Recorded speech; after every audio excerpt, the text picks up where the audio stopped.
Hello दोस्तो, welcome back to डॅनकी class. आज आपण शिकणार आहोत कक्षा 6वीतली पाठ क्रमांक 2 चिमणीचं घर. तर आपल्या पाठाला सुरुवात करूया. मराठी पाठ क्रमांक 2 चिमणीचं घरट. लेखिका अद्वैता उमरणीकर. प्रस्तुत पाठातून लेखिकेने शहरातील हरवत चाललेल्या चिमण्यांबद्दल खंत व्यक्त केली आहे. पाठातील मुलीला पक्ष्यांविषयी असलेली आवड, कुतूहल व जिज्ञासा व्यक्त केली आहे. आता इथे संवाद दाखवला आहे एक मुलीचा आणि तिच्या आईचा. ओके. ईशा: आई, उद्या माझ्या वाढदिवसाला खूप खूप मित्रमैत्रिणी येणार आहेत बरं का. आई: सगळ्या शाळेला निमंत्रण दिलंस की काय? असू दे, म्हणजे उद्या नुसतं चिमण्यांसारखं चिवचिवाट असणार घरात. मग काय, ईशा ती घरी येऊन आपल्या आईला सांगते की उद्या माझा वाढदिवस आहे म्हणून माझे सगळे मित्रमैत्रिणी येणार आहे. मग तिची आई सांगते, अच्छा, म्हणजे उद्या पूर्ण घर चिमण्यांसारखं चिवचिवाट असणार आहे. ईशा: आई, चिवचिवाट म्हणजे काय ग? मी तर चिमणीच पाहिली नाही आणि तिचा आवाजही ऐकला नाही. ती फक्त गोष्टीतच असेल का? आई: चिमणी आहे तर, फक्त ती शहरापासून लांब गेलीये इतकंच. ती खेड्यापाड्यात, जंगलात, शेतात राहते. आपण आता आजीकडे गावी गेलो ना की दिसतील तुला चिमण्या. मग ईशा चिमणी ऐकून तिची आईला विचारते की चिवचिवाट म्हणजे काय, कारण तिने कधीच चिमणी पाहिली नव्हती. मग तिची आई सांगते, चिमणी आहे पण आता शहरात नसून ती खेड्यापाड्यात आणि गावाकडे गेली, म्हणजे जिकडे खूप त्यांना झाडे वगैरे आहेत, मोकळं वातावरण आहे, तिथे चिमण्या सगळे गेले. ईशा: चालेल, आपण आजीकडून येताना पिंजऱ्यात चिमण्या घेऊन येऊ आणि पाळूया आणि हो, एक कावळं पण आणू. मला बघायचं तो चिऊताईंचा दार कसं वाजवतो ते. मग ईशा तिच्या आईला सांगते की जेव्हा आपण आजीकडे जाणार तेव्हा आपण तिकडून चिमण्या आणि एक कावळा घेऊन येऊ. आई: चिमणीला पिंजऱ्यात नाही ठेवायचं.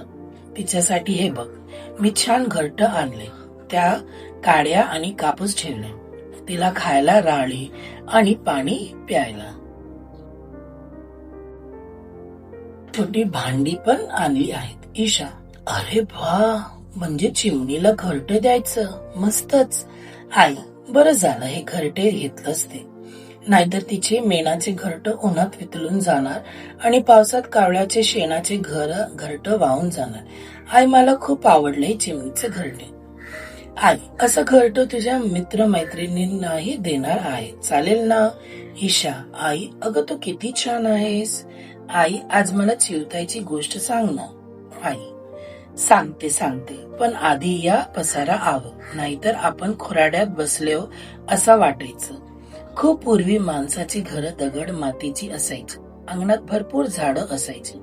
शेतात पीक डोलायचे. पूर्वी चिमण्यांना राहण्यासाठी भरपूर जागा असायची.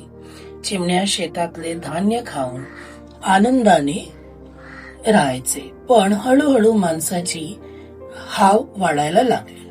त्याने सिमेंटचे मोठमोठे इमारती बांधले. शेतात रासायनिक खत वापरायला लागलं. सगळ्या चिमण्या दूर गेल्या. त्यांना सिमेंटाच्या घरात जागाच नव्हती. आजोबांनी जुन्या घराला होतं तसंच जपलं आणि शेतामध्ये नैसर्गिक खतच वापरली. त्यामुळे शेतात धान्य जोमाने आलं आणि चिमण्यांना तसेच इतर पक्ष्यांना अन्न मिळालं आणि राहायला जागाही.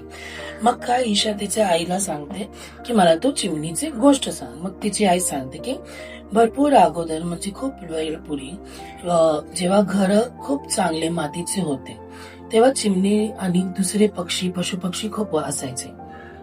पण जसं जसं वेळ गेला, माणसाने काय केलं, सिमेंटाची घरं बांधली, पक्के घरं बांधली. आणि तेव्हा काय झालं, आणि त्यांनी शेतात पण रासायनिक जे खत असतात ते वापरायला सुरुवात केली. त्यामुळे खूप चिमण्या मरून गेली आणि घरट, इमारती, सिमेंटाची घरे असल्यामुळे त्यांना कुठेही घरट बांधायला जागा मिळाली नाही.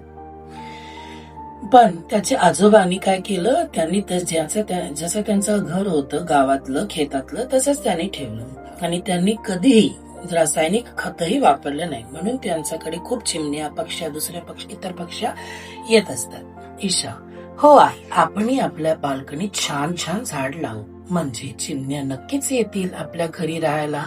ईशा गुणगुणू लागली. चिमणी हवी खेळायला, चिवचिव आवाज करायला, इकडून तिकडून पळायला, पिल्लांना घास भरवायला.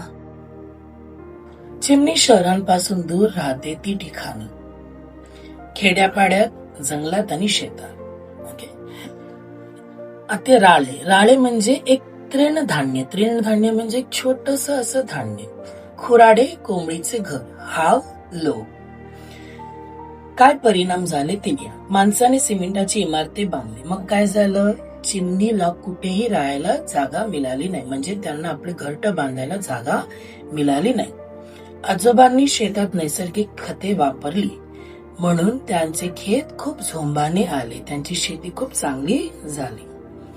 पक्षी नसेल तर काय होईल, तुमचे मत सांगा.